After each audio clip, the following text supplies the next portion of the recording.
안녕하십니까. 예, 오늘 여러분들하고 보실 금강경 교재가 여러분들 모두 가지고 계시죠? 19페이지에 보시면은 묘형무주본이다. 묘하게 참 머무름이 없는 아름다운 삶이다. 이렇게 이제 생각하시면 됩니다.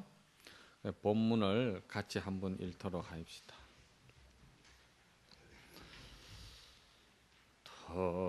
터수보리야 보살은 법에 대하여 응당 머무는 바 없이 보시를 행할 것이 이런 바 세계 머무임이 없이 보시할 것이며 색성양 미종법에 머무임이 없이 보시할 수보리야 보살은 응당이같이 보시하야 형상에 머물지 말 것이 왜냐하면 만일 보살이 형상에 머무임이 없이 보시하면 그 복덕은 생각하여 헤아릴 수가 없을 것이다.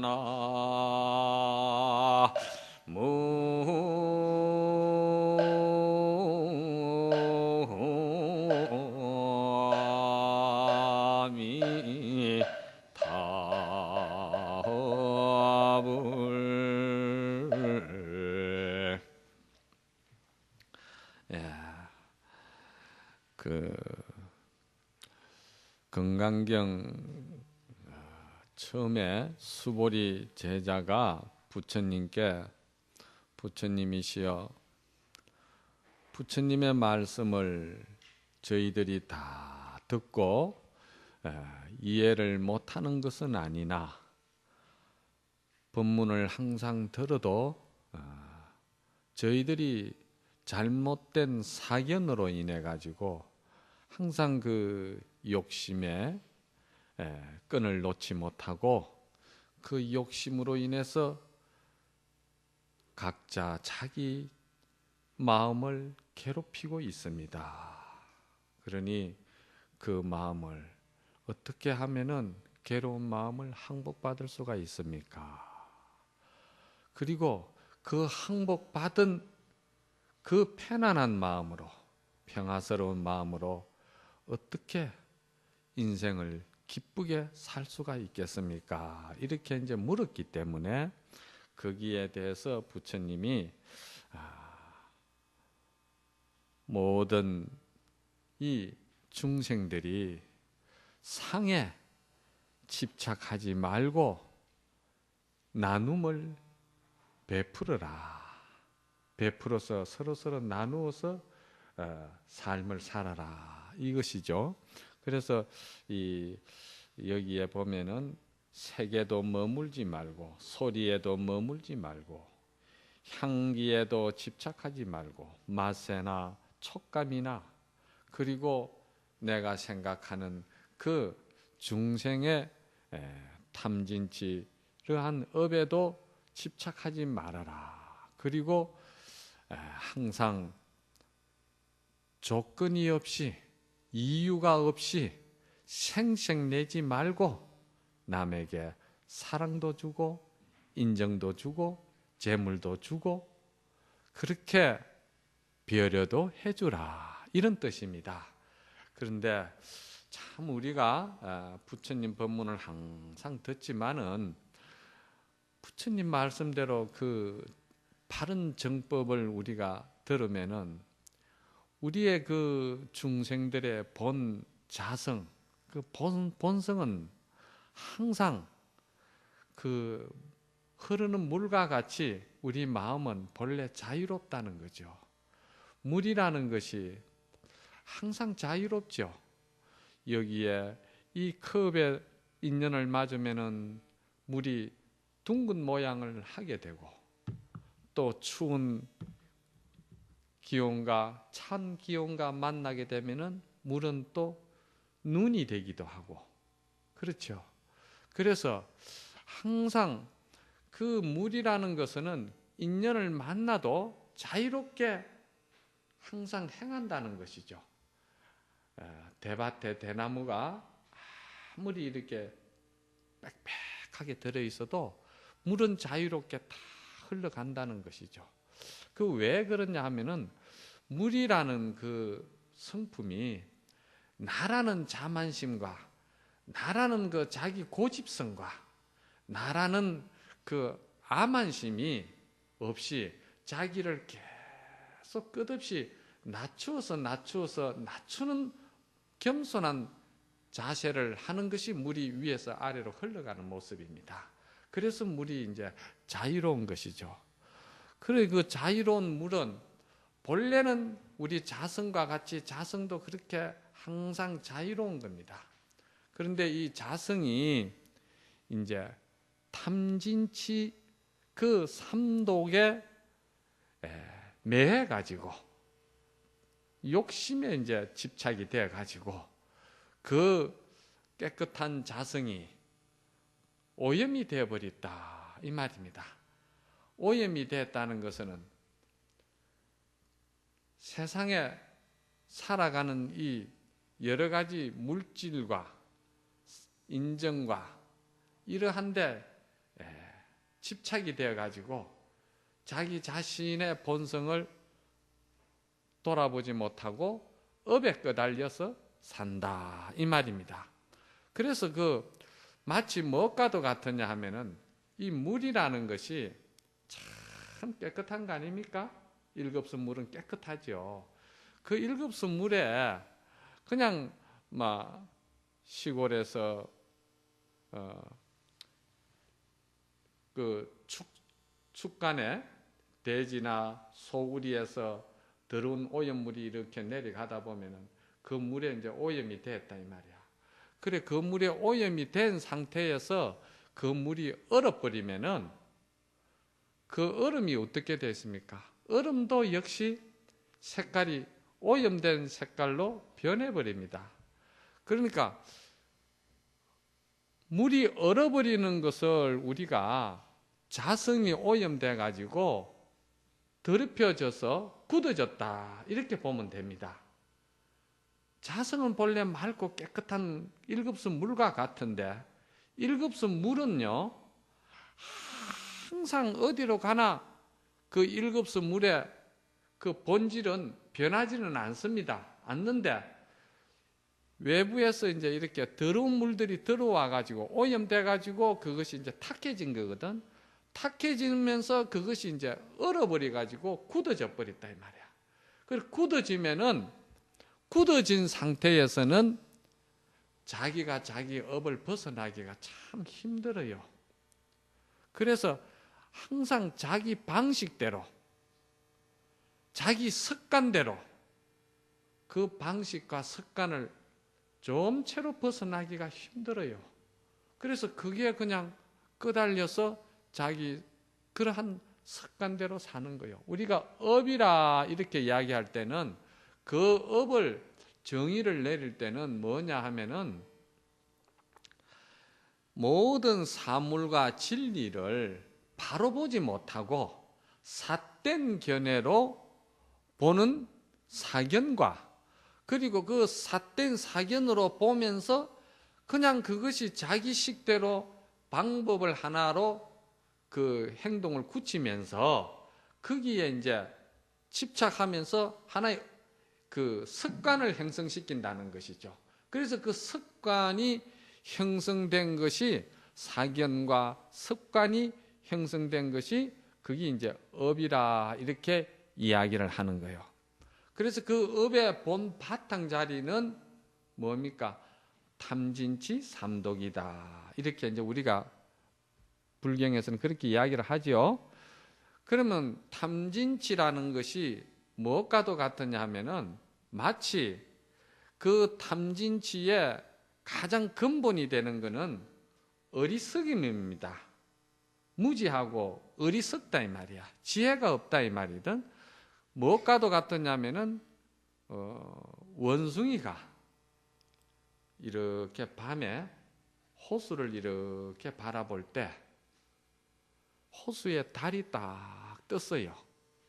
달이 떴으니까 원숭이가 그 달을 바라보면서 그 달을 건지려고 하는 거예요.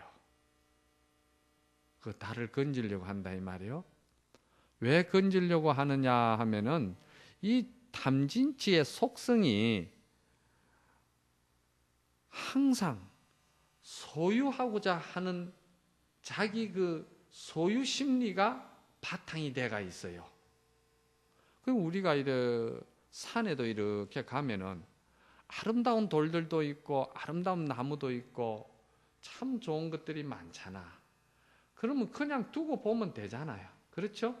그런데 두고 보지를 못하는 게 중생심이라 그거를 꼭 나의 것으로 소유해야 돼. 좋은 것이 있으면 그 좋은 것을 무엇이든지 내가 소유해야 되고 내가 가지고 있어야만이 그게 이제 마음이 편안해지고 안심이 되는 거예요. 그래 그와 같이 원숭이도 그 달을 그냥 보고 그 달이 그대로 아름답게 물에 비친 그대로 보고 즐기면 될 텐데 그걸 건지려고 하는 거예요. 그래 건지려고 하니까 그게 어리석음이죠. 그래서 어리석을 치자로 써서 이 중생의 업보의 근본 바탕은 어리석음에서 출발한다. 그렇게 이야기하는 거예요. 그러니까 이제 건지려고 자꾸 하다 보니까 달이 안 건져지잖아. 그렇죠? 건지려고 하는 거는 탐심에서 건지려고 했고, 그렇죠?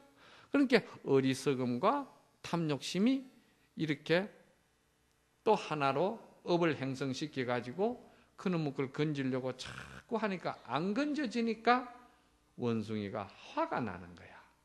그래서 그게 이제 썩나는 거다 이 말이에요. 그걸 진심이라고 그러는 거예요. 그래서 탐진치라고 그러는 거예요. 이거는 하나의 상징적인 이야기지만은 우리 중생이 업성에 물들어 가지고 업이 한번 굳어지면은 그와 같이 물이 자유로운 것이 본 바탕이고 본질이지만은 물이 업에 의해서 얼음이 되어버리면은 굳어지면은 우리가 그 물을 자유롭게 마실 수도 없고 그 물이 자유롭게 흐를 수도 없잖아요. 그래서 얼음이 흐를 수도 없잖아요. 그와 같이 업이라는 것이 한번 형성이 되어버리면은 그 업의 굴레에서 벗어나기가 그렇게 어렵다는 거예요. 그 지금 이제 부처님이 상에 머무르지 말고 보시하락하는 이 말씀은 그 상을 보되 그 상에 묶이지 말고 그 상이 이루어지게 된 본질인 인연의 속성을 바로 봐라. 그래서 상을 보느냐 성을 보느냐. 성은 본질이죠. 본래 그 인연의 그 인연법을 말하는 것이죠. 그러니까 우리가 그러한 그 사물을 보되 본성은 못 보고 항상 상만 보는 거예요. 그래서 상만 보다 보니까 상이라는 것이 그렇잖아요. 우리가 업이라는 게 한번 길들여지면은요, 얼마나 어려우냐면은요, 맛있는 음식 하나도 우리가 길들여지면은 그 맛있는 음식에 집착이 되어서 몇십 리 길도 달려가서 그걸 먹어야 돼. 네. 그리고 또 내가 즐기는 쾌락이 있고 내가 즐기는 욕락이 있잖아요. 그러면은 그거를 하면은 지성인으로서 반드시 부끄러운 일이고 또 세상에서 말하는 망신스러운 일인데도 그런데도 무슨 철이 말이야 진함에 끌려가듯이 에? 좌석에 끌려가듯이 그 이치를 뻔히 알면서 업이라는 힘이 그리 무서워요. 그냥 그 욕락을 취하고 그 쾌락을 취하기 위해서 행동을 하는 거예요. 그래 하고 나면은 후회스럽고 괴롭고 마음이 고통스럽죠. 이런 것들이 다 뭐냐 하면은 그 상만 자꾸 모양만 즐기는 거예요. 모양만 즐긴다는 것은 항상 몸뚱이 위주로만 인생을 항상 그 가치를 삼는다 이 말이야. 내 몸뚱이가 즐거워야 되고, 내 몸뚱이가 건강해야 되고, 내 몸뚱이에 쾌락이 있어야 되고, 내 몸뚱이에 즐거움이 있어야 되고, 항상 이 모양, 몸뚱이에만 집착하는 거예요. 그래서 그러한 몸뚱이에 집착하는 것을 자기 스스로가 그것이 업인 줄은 몰라요. 그것이 그냥 편안하고 그래요. 그래서 그 전에 한번 신문에도 났지만은 인도 북부 벵갈 지방에 늑대아이라고 들어보셨죠? 늑대아이 그 2명이 그 이제 발견됐는데, 그 어느 복지 단체에서 그 늑대아이를 데려갔거든요. 그런데 그 늑대아이는 말도 할 줄 몰라요. 그리고 사람처럼 이래 2발로 걸어 다니지도 못해요. 4발로 이렇게 짐승처럼 뛰어다니고, 그리고 모든 행동이 짐승과 같이 그렇게 나오죠.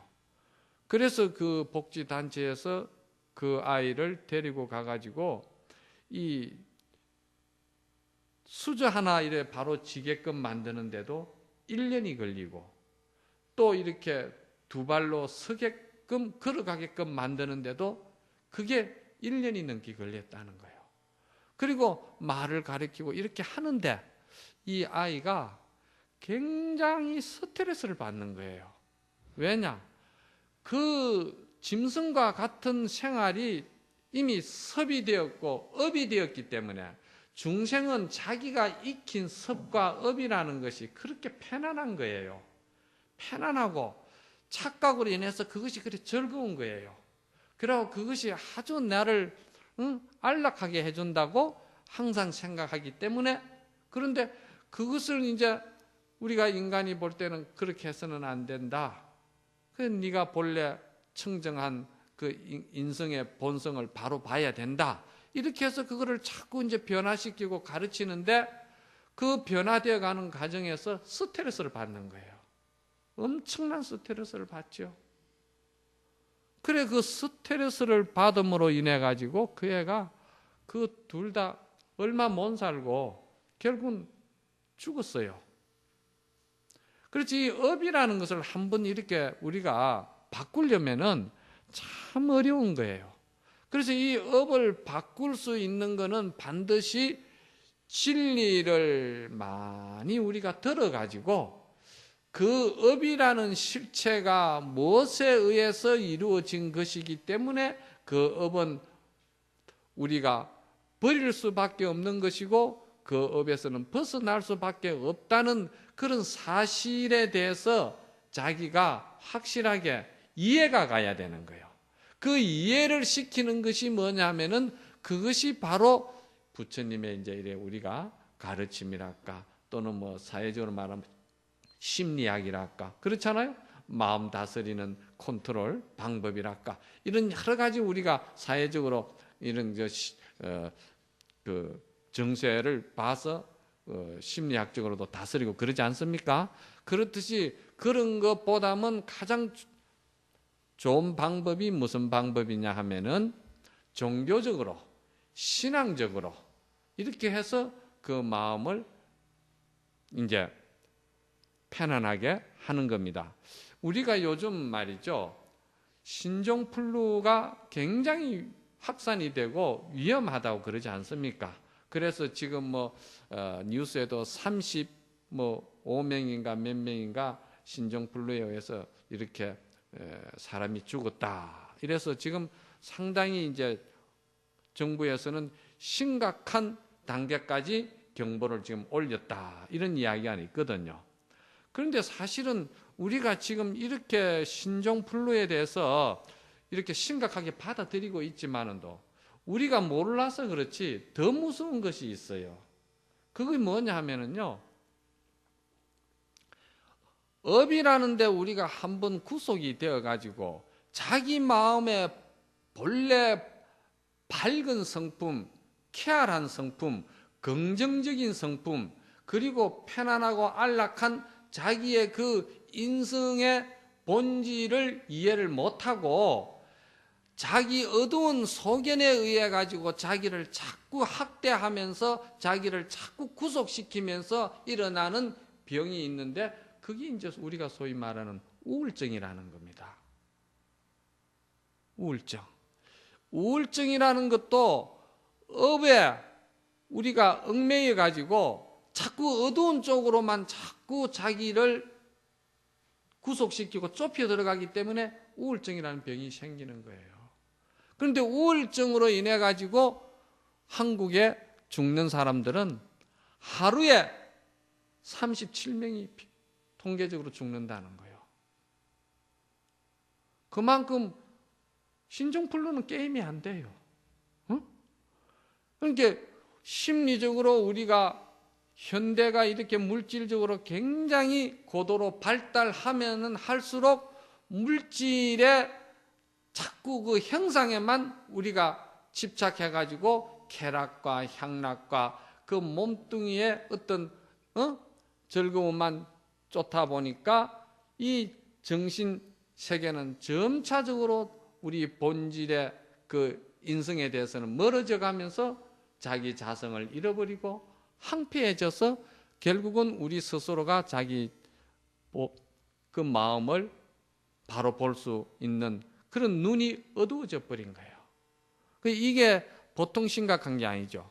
그래서 이게 건강경에도 소리나 향기나 이 모든 색이죠. 색이나 촉감이나 뭐 맛이나 색성량 미초법 아닙니까? 여기에 너무 그래 집착하지 말아라. 거기에 집착하면은 고통이 따르고 그 고통은 반드시 우리를 이 고통에서 끝나는 것이 아니고 다른 고통으로 또 연결을 시켜주고 또 다른 괴로움으로 넘어가기 때문에 마음이 계속 고통으로 윤회를 하는 길로 들어가기 때문에 그렇게 하지 말아라. 이렇게 이제 이야기를 한 겁니다. 그래서 색성량 미촉법에 머문이 없이 해라. 그러면 여기서 색성량 미촉법에 머문이 없이 하라 하면은 그 다음 단계가 이제 어떻게 되느냐 하면은 그 다음 단계는 이렇게 이제 우리가 무슨 욕망과 어떤 구하는 그런 소유욕과 이런 것을 가지고 인생을 살다, 그걸 이제 가치관을 가지고 살다가 그것은 결국은 괴로움과 고통으로 밖에 연결되지 않으니까 그러면은 거기에서 벗어날 수 있는 길이 있는데 그 길은 무슨 길이냐 하면은 그 길은 우리가 진리를 구하는 길이고 수행하는 길이고 도를 닦는 길인데 그것이 부처님의 가르침 경전에 의해서 우리가 공부하는 이 신앙의 길로 들어서야 된다 이 말이거든요. 그러면 이제 그렇게 되면은 우리가 그렇게 가는 길의 목표가 뭐냐면은 결국은 우리가 마음을 행복하게 하기 위해서 하는 거 아닙니까? 그렇죠? 마음이 행복하기 위해서. 행복하다는 것은 딴 거 아니에요. 마음이 안심이 되면 행복한 거예요. 우리가 불행하고 고통스럽고 괴로운 거는 마음이 안심이 안 돼서 그러는 거예요. 괜히 말이야. 다가오지도 않은 걸 가지고 불안하고 괜히 또 걱정하고 그게 전부 다 안심이 안 돼서 그렇거든요. 내가 가지고 있는 이것이 어느 날 없어지면 어떡할까? 내가 지키고 누리고 있는 이 향락이 어느 날 단절되면 어떡할까? 전부가 다 안심이 안 돼서 그런 거라. 그러니까 그 안심이 될 수 있게끔 우리가 이제 공부하는 방법이 있다는 거예요. 그 방법이 무슨 방법이냐? 그 방법이 이제 조금 전에는 이제 상에 집착해가지고 삶을 살아가는 길인데 지금부터는 그 상을 보되 그 상이 이루어지게 되는 인연법을 잘 관찰하면서 그 인연법을 잘 관찰하면은 영원한 생멸이 없는 그 성품을 볼 수가 있다 이 말이거든요. 성을 볼 수가 있다 이 말입니다. 그래 거기에는 그런 성을 볼 수 있을 정도가 되면은 공덕이 어떻느냐 하니까 이제 여기에 이런 말이 나오죠. 수보리야 내 생각에는 어떠느냐 동방의 허공을 생각하여 헤아리겠는가 없겠습니다 세존이시여 수보리야 남서북방과 사유의 아래의 허공을 생각하여 헤아리겠는가 없겠습니다 세존이시여 수보리야 보살이 형상에 의미 없이 보시하는 복덕 또한 이와 같아서 생각하여 헤아릴 수 없는 것이라 수보리야 보살 단지 영당 가르친 바와 같이 머물지니라나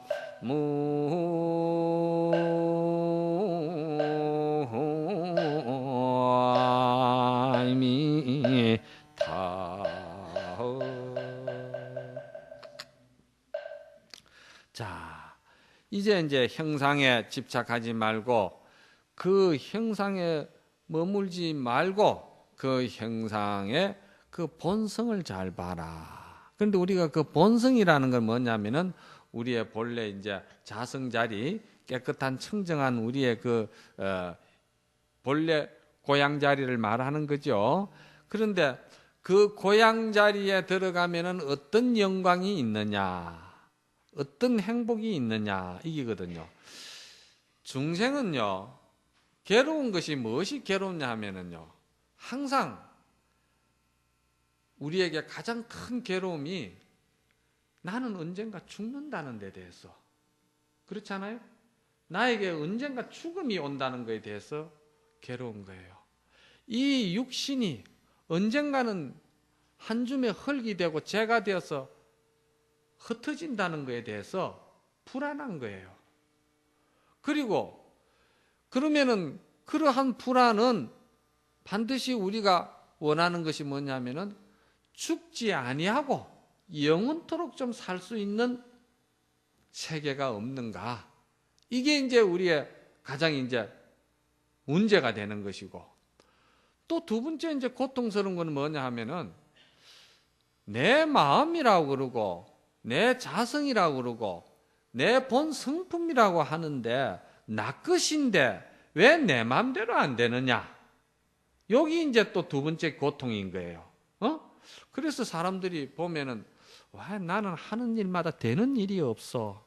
진짜 힘들어. 이러면서 이제 괴로워하고 고통스러워 하거든요. 그리고 왜 되는 일이 없느냐 하면은 항상 그 형상과 쾌락과 그런 그 모양에만 집착해가지고 사니까 이제 그런 거예요. 그런데 이 본래 우리 자성자리에 그 근원 자리에 들어가 보면은 지금 여러분들이 저 소리를 듣고 있고 들으면서 이해하고 또 어떻게 판단해야 되겠다 생각하는 그 생각의 주체의 그 마음의 본성 자리는 사실은 그 자리는 죽는 자리는 아니거든요. 그게 없어지는 자리는 아니에요. 그래서 그 자리를 불생불멸한다고 그러잖아요. 그 자리는 죽음이 없는 자리예요. 없애고 싶어도 없앨 수도 없는 자리예요. 멀리 하고 싶어도 멀리해질 수도 없는 자리예요. 우리의 이 마음이라는 이 자리가. 그러면은 그거를 이제 믿어야 되겠는데 그게 눈에 잘 안 보이잖아. 그리고 뭘 이렇게 정리가 안 되잖아요. 그런데 눈에 보이지 아니하고 정리가 안 되기 때문에 신심이 필요하다는 거예요. 그래서 종교는 제일 먼저 이야기하는 게 믿음을 이야기합니다. 학문하고 철학하고 달라가지고 믿음을 이야기하는 거예요. 눈에 보이지 아니하고 만질 수도 없고 드러낼 수도 없지만은 우리의 마음의 본성품 자리는 죽을래야 죽을 수도 없고 없앨래야 없앨 수도 없고 버릴래야 버릴 수도 없이 영원한 생명이다. 그래서 나는 것도 아니고 죽는 것도 아니고 없어지는 것도 아니다. 이거를 믿으라는 거예요. 그걸 믿어야만이 우리가 항상한 영원성을 우리가 깨달을 수가 있다는 거예요. 그리고 그것을 그 세계에 들어가면은 내가 원하는 대로 모든 것이 다 이루어진다는 거예요. 왜 그러냐? 그거는 지혜의 세계이기 때문에 지혜의 세계는 모든 것을 긍정적으로 보고 모든 것이 원하는 대로 다 이루어질 수 있는 본래 나에게 그런 능력이 있기 때문에 그래서 원하는 대로 다 이루어지는데 이것을 우리가 성취하고 이 자리에 들어가기 위해서는 반드시 그 바탕에 토양이 잘 어우러져야 되는데 그 토양이 뭐냐면은 부처님이 말씀하신 세상을 보되 무상하게 좀 볼 줄도 알아야 된다. 무상한 줄을 알아야 된다 그러거든요. 그리고 우리가 무상한 이야기가 나왔으니까 이야기인데 우리가 오늘 이렇게 가을이 되어서 낙엽이 뚝 떨어지고 앙상한 이제 가지가 남고 그리 세월을 바라보면 무상하잖아요. 예? 그럼 이제 이런 걸 볼 때는 여러분들이 참 무상한 것이구나. 세상의 이치가 다 그런 것이지. 어디 저기서 벗어날 생명이 누가 있나? 잘 받아들여요. 아주 잘 받아들여요. 부처님 가르침대로 그대로 믿고 받아들여요. 그런데 문제는 그 무상이 자기한테 찾아왔을 때는 안 받아들이는 거라. 나는 거기에 속해서는 안 된다는 거예요. 나는 열애가 돼야 된다는 것이지. 그러면서 세상 모든 것은 다 무상의 이치를 갖다가 부처님 말씀이 옳습니다 하고 받아들이면서 내하고 상관없는 것은 다 받아들이고 정작 내가 받아들여야 할 내 자신의 문제에 딱 부딪혔을 때는 나는 그 무상을 안 받아들이는 거예요. 그게 이제 우리가 참으로 문제가 되는 것이죠. 그렇죠? 문제가. 이 무상에 대해서 절집에는 재밌는 비유가 있는데 안수정등이라는 이야기가 있어요. 여러분들 잘 아시죠? 안수정등. 안수정등이라는 말은 뭐냐면은 언덕 밑에 우물가에 이제 우물가에 이제 그 뿌리가 이제 우물 속에 이제 늘어져 있는 것을 안수정등이라고 그러는데 어떤 사람이 코끼리에게 쫓겨 가지고 도망을 가다가 피할 길이 없으니까 마침 이제 우물이 하나 생겨서 우물 속으로 들어간 거예요. 그러니까 우물 속으로 들어갈 때는 그 우물 옆에 나무가 아주 큰 나무에서 뿌리가 우물 속에 이렇게 밖으로 들어서서 그 뿌리를 붙들고 내려간 거예요. 그러니까 이제 위에서는 코끼리가 딱 쳐다보고 있는 거예요. 올라오면은 이제 잡아 먹으려고. 그러니까 사람이 이제 그 우물 속에 이제 그 뿌리를 붙들고 내려가서 그래 이제 매달려 있다 보니까 밑에는 이렇게 쳐다보니까 독사들이 우라이 있는 거예요. 우물에는 물이 말라버리고 독사들만 이렇게 있는 거예요. 그래 또 울로 이래 쳐다보니까 코끼리가 있으면서 내가 뿌리를 이렇게 붙들고 있는데 그 뿌리에 흰지와 검은지가 번갈아 가면서 와서 그것도 붙들고 있는 뿌리를 깔아먹고 있는 거예요. 참 살벌하죠. 깔아먹고 있는 거라. 그래서 너무 불안하잖아. 아까 내가 말씀을 드렸듯이 인간은 항상 불안한 거예요. 왜 불안합니까? 죽음에 대해서. 그리고 무엇이든지 내가 원하는 뜻대로 이루어지지 않는 것에 대해서 이렇게 이제 항상 불안한 것이죠. 그러면은 이제 그래 불안하고 있는데 내가 그 뿌리를 타고 내려가는 순간에 놀래가지고 벌은 달아나버리고 벌집에서 그 꿀이 한 방울씩 똑똑 떨어지는 거예요. 에? 그래서 그 한 방울씩 떨어지는 그 꿀이 하도 달고마이 맛이 있어서 그거 맛보느라고 밑에 독사도 잊어버리고 위에 코끼리도 잊어버리고 흰지와 검은지도 잊어버리는 거예요. 우리가 인간이 사는 게 그와 같아. 참 인간 100년은 잠깐인데 참 무상한 것이고 어제같이 이 앞에 논에 나락을 심던 것이 지금 그 나락이 누르 익어서 다 비어내고 이게 화살촉보다도 더 빠른 게 세월이에요. 화살촉이 그렇게 빠를 수가 없어요. 세월만큼. 세월이 그렇게 빠른 거예요. 그런 것을 참 우리가 인간이 무상한 것인데도 그 이 아무것도 아닌 이 육신이 있잖아. 에? 이 육신이 그 즐기고자 하는 쾌락, 향락, 음식이라든지 소리라든지 또는 아까 뭐라고 그랬죠? 뭐 촉감이라든지 색성량 미처법 그랬죠? 그거를 조금 그 이제 꿀 떨어지는 거와 같다 이 말이야. 그거 인정하기 위해서 그러는 거예요. 그래가지고 그거를 받아 먹고 있다 보니까 그 나무 그 뿌리가 흰지 검은지에서 이제 금방 떨어지는 거라. 그럼 그 밑에 독사는 뭐냐? 독사는 죽음을 말하는 거예요. 그러면 위에서 내려다보는 코끼리는 뭘 말하는 거냐? 코끼리는 무상한 세월을 말하는 거예요. 그리고 흰지와 검은지는 낮과 밤을 말하는 것이고, 그리고 한 방울 두 방울 떨어지는 그 꿀은 뭘 말하냐면은 이 인간이 성취하려고 붙들고 그렇게 생명을 걸고 붙들고 있는 오용락을 말하는 거야. 오용락. 오용락이라는 게 뭡니까? 응? 몸뚱이와 몸뚱이 이 세계 즐기는 쾌락이고 또 명예욕이고 재물욕이고 뭐 또 편안하고자 수면욕이고 또 맛있는 거 먹고 자는 음식욕이고 이거잖아요. 그래 이거 잠깐 즐기기 위해서 우리가 그것을 즐기다 보니 그게 하나의 업이 다 형성이 되어버렸다 이 말이야.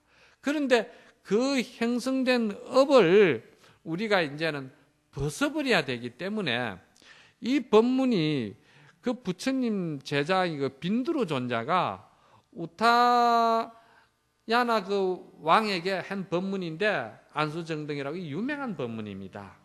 그 우타야나라는 왕이 빈두르 존자에게 이 세상의 오용락이 이렇게 즐겁고 좋은데 왜 그 산중에 가서 돌을 닦느냐 그래 물었을 때 이 빈두르 존자가 이런 법문을 한 겁니다. 그래서 우리가 이 모든 업의 근본 바탕은 탐진치라고 했지 않았습니까? 그 탐진치만 우리가 비우면은 인생은 행복해질 수가 있다는 것이죠. 그런데 그 탐진치가 비우기가 만만치를 않다는 것이죠. 그래서 옛날에 도 닦는 분들은 법상에 올라가 가지고 뭐라고 하시냐면은 여러 말도 많이 안 해요. 딱 한마디만 하고 내려갔대요. 무슨 말을 하고 갔느냐면은 뱀이 허물 벗는 도리를 알면 된다 하고 내려갔다는 거예요. 뱀이 허물 벗는 도리가 뭡니까? 뱀이 허물을 벗을 때 그 허물을 붙들려고 하고 그 허물을 집착하고 그 허물을 가지려고 지키려고 뱀이 그러지를 않아요.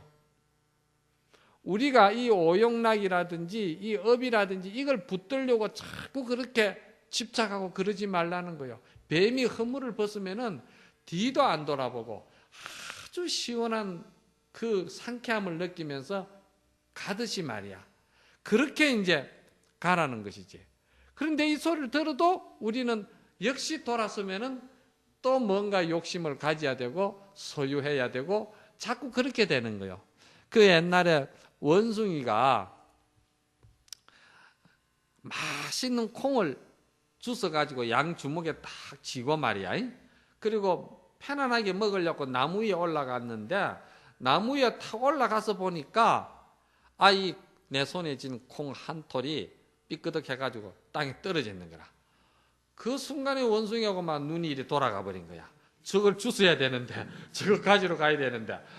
그러면서부터 고마 정신이 없어가지고 막 원숭이가 쫓아 내려가다 보니까 양손에 들은 뭡니까? 콩이 다 흩어져 버리는 거예요. 이게 우리 욕심의 업이라는 겁니다. 우리 욕심의 업이라는 거는요, 이렇게 무서운 겁니다. 원숭이가 왜 잡힙니까? 여러분들도 여행 가서 보셨지만은도 코코넛 있잖아요. 코코넛인가? 거기에다가 구멍 파가지고 맛있는 거 딱 넣어 놓으니까 그 코코넛 안에 향기가 좋잖아요. 그러니까 원숭이가 손을 거기다 탁 넣었는데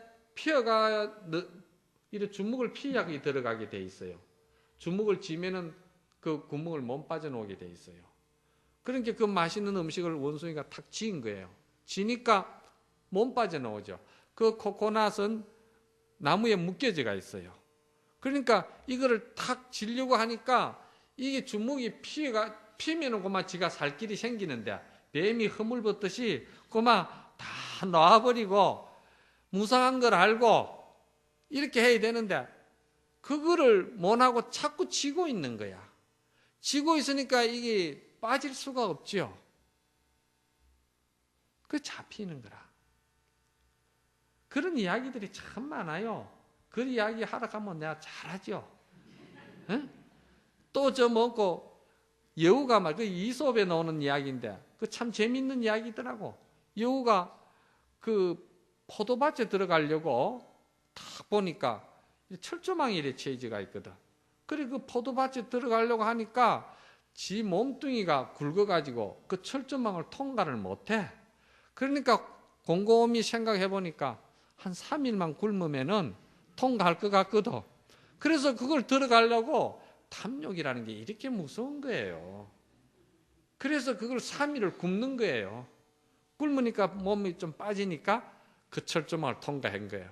그래 가가지고 그 포도를 맛있게 먹고 즐기고 쾌락하고 향락하고 하겠죠. 꼭 포도밭만 이야기하는 거 아니에요. 우리가 찾아다니면서 하는 짓거리가 그런 게 있다 이 말이에요. 그렇게 하고서는 또 다시 이제 그 있으면 안 되잖아요. 주인한테 잡히면 지가 죽게 되니까. 인간도 그렇습니다. 몰래 하는 짓은요, 오래 하면 안 돼요.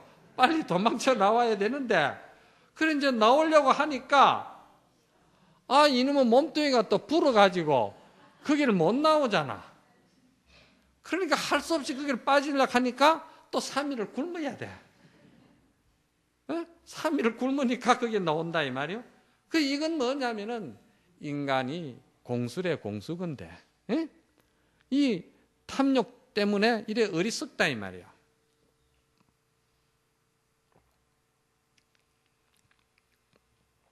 그래서 원숭이가 콩 하나에 집착해가지고 전체를 버리는 일이 주변에서 허다하게 많습니다. 이 탐욕의 세계가 어젠가 텔레비에서 이래 보니까 우리나라에 VVIP라고 있답니다. 그게 VIP가 아니고 VVIP라. 그건 뭐냐면은 우리나라의 0.1%에 해당되는 사람들이라. 그러면 그런 사람들은 잠을 어디서 자느냐? 하루 저녁에 그 호텔 비용이 700만 원, 좀 싼 것이 450만 원이고 좀 가는 건 700, 800석 가는 방에 이제 자는 거예요. 그런데 그 방을 이렇게 비춰주는 데 보니까 전부 다 금으로 돼가 있대요. 예, 다 금으로 돼가 있고 보석으로 돼가 있더구만. 예? 예. 그리고 이제 이분들이 이제 거기서 하는 일이 뭐냐 하면은 그 앉아서 쇼핑을 하더구만. 그러니까 이제 다이아몬드라든지 이런 것들도 거기에 앉아서 내가 원하는 대로 그 호텔 직원들이 다 이렇게 갖다 주더구만. 그래 보니까 보통 이제 애들이 가지고 노는 놀이개값만 하는 거 아닙니까? 다 보석들이. 그런 게 하나가 보통 막 20억 석, 막 10몇억 석 그렇더라고요. 그러면서 그런 거 하나 사니까 서비스로 주는 게 뭐인데, 서비스 주는 게 내가 갑자기 생각이 안 나네. 그 몽블랑인가 그 만년필 있잖아요. 사인하는 거. 그게 하나에 100만 원짜리인데 그 자리에서 그냥 서비스를 하두고 막. 그런데 그게 이제 우리나라의 0.1%에 해당되는 VVIP들의 생활인데, 그럼 그 사람들에게 물어보면은 그 사람들은 왜 그런 일을 하느냐 물어보면은 자기가 생활하는 레벨을 굉장히 긍지를 가지는 거라. 나도 그런 대우 한번 받아본 적이 있거든요. 나도요, 그렇게는 못 했지만은도 하루 저녁에 그 63빌딩에 그 초대받아 갔는데 100만 원짜리 저녁을 한번 먹어본 적이 있어요. 그런데 그 이제 100만 원짜리 저녁을 먹고 저는 와가지고 할 수 없이 신라면 하나 끓여 먹었어요. 도저히 그거 가지고는 신이 안 차더라고. 그런데 그 신라면을 먹으니까 속이 확 풀리더고 막. 그게 신라면이 그게 그 매력이 있더구만요. 그 매운 거잖아, 그죠? 그 캡사이신인가 그 매운 성분 속에는 그 성분이 있답니다. 그래서 그 매운 것이 우리 안에 들어가면은요, 그게 우리 인체에 자극을 주면서 우리 인체에서 그 항상 준비되어 있는 엔돌핀이 그 캡사이신이라는 성분에 의해서 분비가 된다는 거예요. 그 엔돌핀이라는 것이 그게 뭐냐면은 우리가 소위 밖에서 아픈 환자들에게 넣어주는 그 뭐라고 그러지? 몰핀? 그게 뭡니까? 마약 비슷한 그 몰핀이잖아요. 그기거든요. 그게 우리 몸에서 나오는 거예요. 그래서 그 신라면이 상당히 인기가 있는가 봐. 그 요즘 사람들은 그 자꾸 매운 걸 그래 좋아하더고 막 우스개 이야기인데, 그렇게 우리가 이 상에 너무 집착하지 말고 이 세상이 그러한 것들이 다 잠깐 인연에 의해 가지고 스쳐가는 우리 인생이 짧은 이 인생에 부질없이 그런데 세월 보내지 말고 자꾸 마음을 이렇게 비워라 이 말이요. 비워라. 비워서 그 보시를 하더라도 그렇게 집착 아니하고 보시를 하는 사람은 무엇과도 같으냐 하니까 저 허공과 같다는 거예요. 허공을 보면은 동쪽이 있고 남쪽이 있고 서쪽이 있잖아. 그렇죠? 그런데 허공에다가는 어느 부분까지는 동쪽이고 어느 부분까지는 서쪽이라고 한계를 지울 수가 없잖아요. 그렇죠? 허공에서는. 여기 말이 지금 그렇다 이 말이야. 우리가 상에 집착하지 아니하고 우리의 본성을 바로 보고 본성대로 살면은 그 복덕이, 그 복락과 복덕이 이 허공을 가늠할 수가 없을 정도로 그렇게 무한정하다는 거예요. 그런데 우리는 사실 그렇지 않잖아요. 부부지간에도 서로 간에 좀 이렇게 마음을 좀 열어줬다든지, 또는 예를 들어서 남편에게 오늘 저녁에 하다못해 맛있는 음식을 하나 해줬다 하더라도 그 맛있는 음식을 해줄 때는요, 내가 필요로 하는 조건을 성취하기 위해서 해주는 거예요. 그리고 이게 이제 뭐냐면 아까 이제 상에 머물러서 보시하는 수준이 그거다 이 말이야. 그런데 그런 거 상관없이 그냥 조건 없이 바램도 없이 되돌려 받고자 하는 그런 심성도 없이 돌려주는 거, 베풀어주는 거, 이런 것들이 이제 여기서 말하는 그 마음이 허공과 같다는 거예요. 보시를 해도 우리가 그렇게 보시를 해야 된다는 거예요. 상에 집착하고 조건과 이유와 생색을 붙이지 말고 보시를 하는 사람은 그와 같이 마음이 항상 허공과 같이 편안하고 안락하고 안심이 되니까 그 복이야말로 끝이 없다는 거예요. 왜 끝이 없느냐? 되돌려 받고자 하는 그 대가의 욕망이 없기 때문에 항상 편안하다는 거예요. 내가 예를 들어서 누구에게 베풀었는데 그 베푼 것을 항상 기억하면서 그 베푼 대가의 조건과 이유를 붙이게 되면은 항상 괴로움이 생겨요. 왜 이렇게 해줬는데 너는 나한테 거기에 상응되는 대가를 나에게 돌려주지 않느냐. 오히려 베풀어 놓고 그것이 나에게 고통이 되어 오는 거야. 그러니까 그런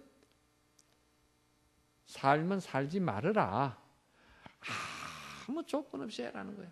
마치 어린아이가 부모에게 은혜를 갚듯이 말이지, 아무 조건 없이 재롱을 부리고 아무 조건 없이 기쁨을 주고 아무 조건 없이 해주는 거예요.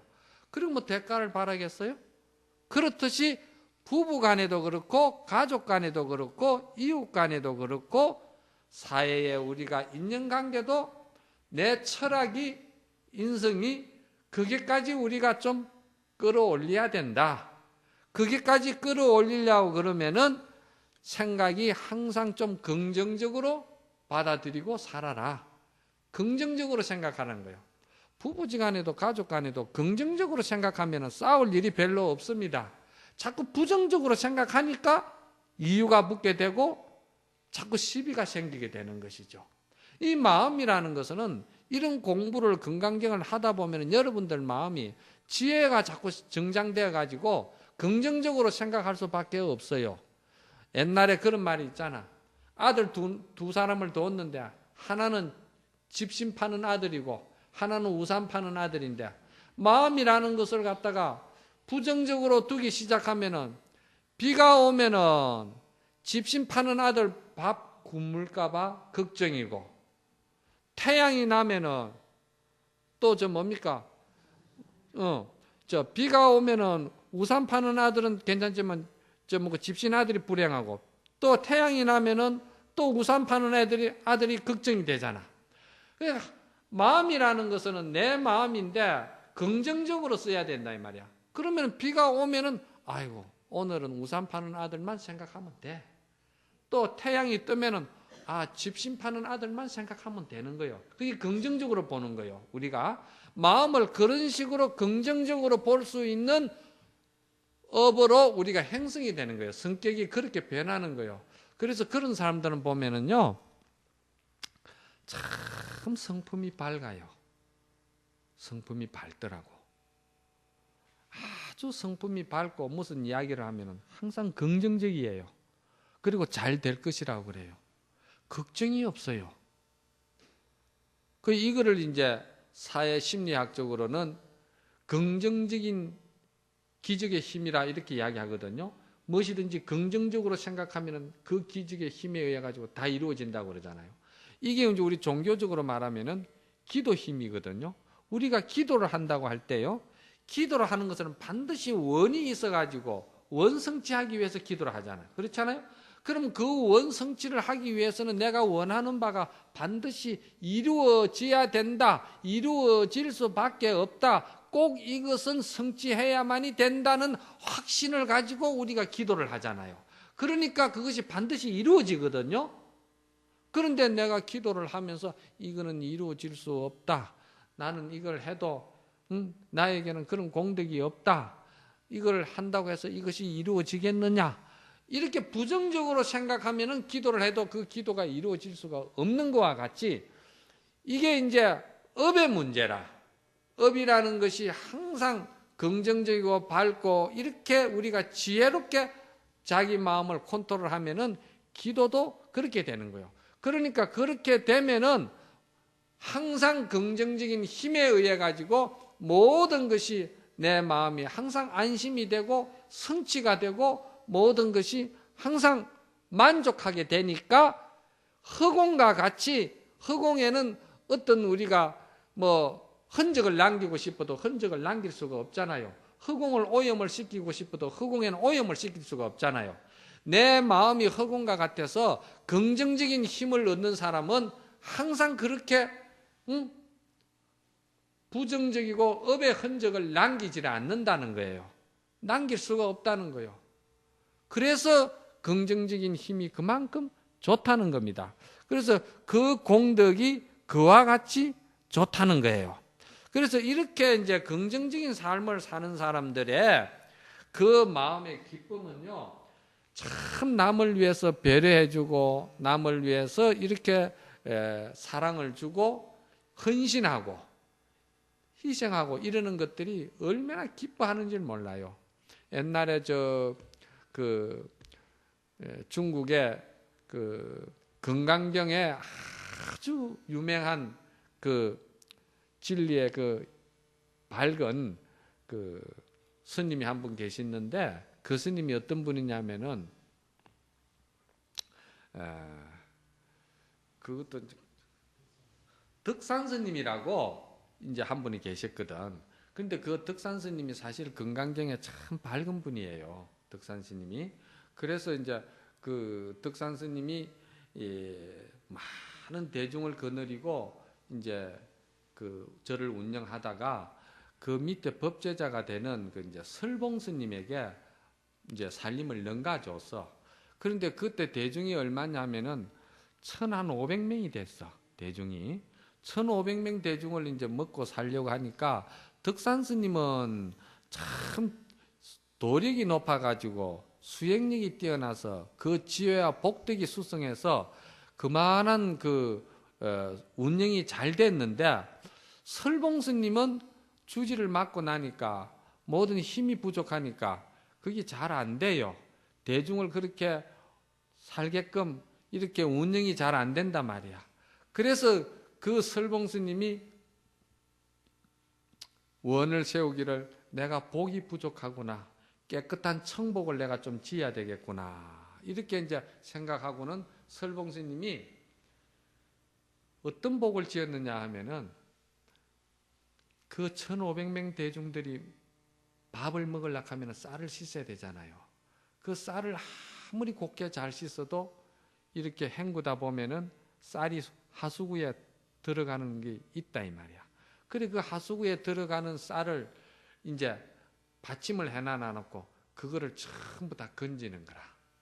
그래가지고 그걸 건져가지고 따로 씻어가지고 설봉 스님이 그걸 끓여 먹은 거야. 그러니까 그게 한번 하수구에 들어갔던 쌀은 씻어도 그 냄새가 빼이가지고 그게 맛이 없어요. 먹기 힘들어요. 그리고 이제 그 나가는 그까지도 시즌물이니까 내가 이 시즌물을 참으로 아끼고 아끼는 내 원력에 의해 가지고 이 복으로 대중이 좀 잘 살았으면 좋겠다, 이런 생각이지. 그래서 어느 날 그 자기 스승되는 그 덕산 스님이 어느 날 밤에 보니까 설봉 스님이 방에서 뭘 끓여 먹거든. 그래 니 밤에 혼자서 그래 뭘 그래 끓여 먹냐 그러니까, 그래 보니까 하수구에 그 떠내려가는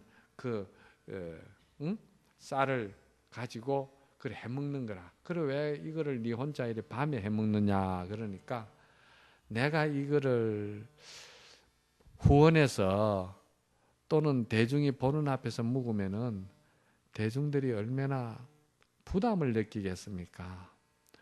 그냥 제가 조용히 흔적 없이 이렇게 하고 싶어서 합니다, 그러거든요. 그래서 이게 우리가 이 상에 머무르지 아니하고 항상 그 우리의 본성을 잘 생각하고 그 본질을 잘 보면서 인생이 참 무상하다는 것을 잘 관하면서 이 삶을 사는 사람의 그 인품이나 인격이나 이런 것들은 이와 같은 거예요. 내가 선행을 하고 남을 위해서 사랑을 주고 남을 위해서 보시를 해도 절대 상대가 부담 가지지 않게끔, 상대가 알 수 없게끔 그렇게 하는 거예요. 이거를 갖다가 우리가 청복이라 그럽니다. 청복. 내가 연말이 되면은 조금 남에게 도움을 주고서는 신문은 대문짝만하게 내고 효과는 더 몇 배로 올리고, 이거를 뭐라고 그러냐면은 그건 조건으로 하는 거잖아요. 탁복이라고 그래요. 탁하다고. 탁복. 그 탁복은 활을 쏘면은 활이 조금 올라가다가 기운이 닿으면 그냥 톡 떨어지듯이 그 탁복은 복이 그것밖에 안 되는 거예요. 그때 깜빡 이벤트처럼 남에게 칭찬 듣고 남에게 인정받고는 거기서 끝나버려. 그런데 이 청복을 짓는 사람은 저 허공을 동서남북을 가름할 수 없듯이 그 청복의 복력은 허공과 같다는 거예요. 여기서 지금 말하는 그 금강경의 뜻이. 그래서 우리가 이런 것을 배우고 이런 것을 우리가 기쁘게 생각하고 이런 나의 모습의 인품을 내가 가져야 되겠다는 원력으로 사실은 이 금강경을 보는 겁니다. 그래서 여러분들이 기도를 하든 뭐 공부를 하시든 간에 여러분들이 사실은 이런 말이지 그 상이 없는 인품을 일상생활 속에서 가정생활 속에서도 실천을 하셔야 돼. 이런 이야기 듣고 가가지고도 오늘 저녁에 또 부부지간이나 가족 간에도 서로 조건적이고 또 내가 베푼 만큼 안 되돌려주면은 또 상대를 원망하고 서운하게 생각하고 이런 상에 집착하는 탁한 그 인성은 우리가 집착하지 말아야 된다. 뱀이 허물을 벗듯이 그런 거는 미련 없이 그런 업은 버려버리라. 버려버리고 조건도 없이 이렇게 우리가 허공과 같은 무한한 그런 자기의 인격을 가지고 살아야 된다 이 말이야. 그래 이런 인격을 가지고 살 때는 우리가 제일 중요한 게 뭐냐면은 부처님 말씀하신 인연법을 우리가 잘 이해해야 되는 거예요. 인연법이라는 것은 내 혼자 힘으로는 이 세상에 잠시도 살아갈 수가 없고 모든 것이 남의 힘으로 내가 살아가고 있기 때문에 내가 남에게 베풀 수밖에 없고 은혜를 갚을 수밖에 없고 빚을 갚을 수밖에 없다는 생각으로 해요. 여러분들이 여기에 오는데도 차 타고 오는 것도 여러분들이 누가 기름을 만드는 사람이 있었고 기름을 발굴하는 사람이 있었고 차를 만드는 사람이 있었고 그리고 옷도 여러분이 만든 것이 하나도 없고 옷도 만드는 사람이 있었고 옷 만들다가 죽은 사람도 있을 것이고 기름을 만들다가 죽은 사람도 있을 것이고 그리고 여러분들이 내 것이라고 하고 있는 이 몸뚱이도 내 것이 아니에요. 부모가 준 것이지. 부모가 이거를 줘가지고 부모가 이만큼 키워준다고도 때로는 부모가 죽은 사람도 있을 것이고 그렇잖아요. 이게 전부 다가 내 힘으로 되는 일은 티끌만큼도 없습니다. 전부 다 남에 의지해가지고 남에 의해서 내가 이게 존재하고 있거든요. 이 존재하고 있는 이것을 우리가 바로 보는 것을 이제 불교에서는 연기법이라고 그러고 인연법이라고 그러는데 이 인연법을 잘 아시면은 여러분들이 자기 생명에 대한 아집성을 너무 집착하지 말고 인연에 맡겨서 내가 살아오는 동안에 이 많은 사람들의 은혜를 입었으니까 내가 그때그때 조건 없이 빚을 갚는다는 생각을 가지고 베풀고 그렇게 사랑을 나누고 그렇게 자비를 나누라 이 말입니다. 자, 모두 합장하세요.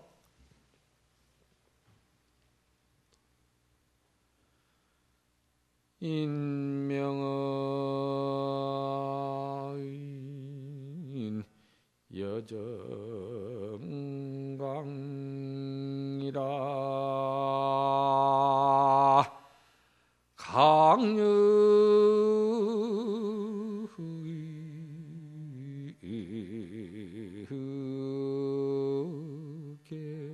기산이라나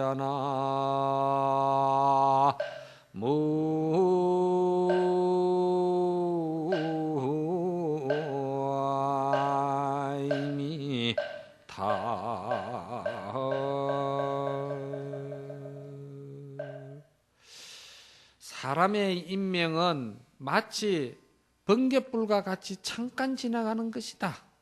그 무상한 걸 좀 알아야 이 도도 닦을 수가 있지. 무상한 걸 여러분들이 안 받아들이면은 자꾸 이 삶에 집착해가지고 삶에 집착하면 집착할수록 더 죽음은 공포로 다가오고 괴로움으로 다가오고 무서움으로 다가오는 거예요. 그래서 이 생명은 금방 번갯불과 같이 없어지는 것이다.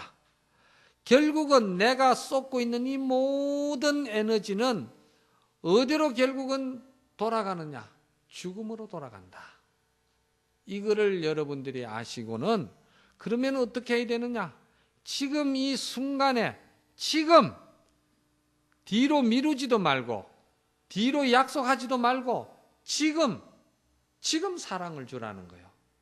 지금 배려해 주라는 거예요. 지금 용서해 주라는 거예요.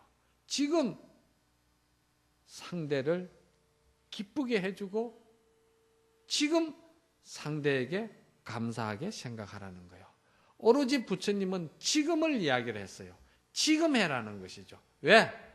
명은 번갯불과 같이 금방 지나가니까 약속할 수도 없고 붙들 수도 없는 그런 무상한 것을 알고, 그래서 오늘 이제 말씀드렸듯이 상해도 그렇게 그 몸뚱이 그 형상에 너무 집착해서 또 삶을 살지도 말고, 또 보시를 하더라도 너무 조건적이고 생색내고 그런 그 이유 붙인 베품은 하지 말고 오로지 주면은 그 망각자와 같이 내가 준 물건도 잊어버리고 받은 사람도 잊어버리고 그냥 조금도 부담 안 가게끔 그렇게 한다면은 부부지간의 금실도 더 좋아질 것이고 가족 간의 우애도 더 좋아질 것이고, 이것은 서로가 인격이 날로 그 품위가 있기 때문에 더욱더 서로가 사랑할 수밖에 없는 그런 이제 인연관계가 된다, 이런 말입니다. 모두 다 성불합시다.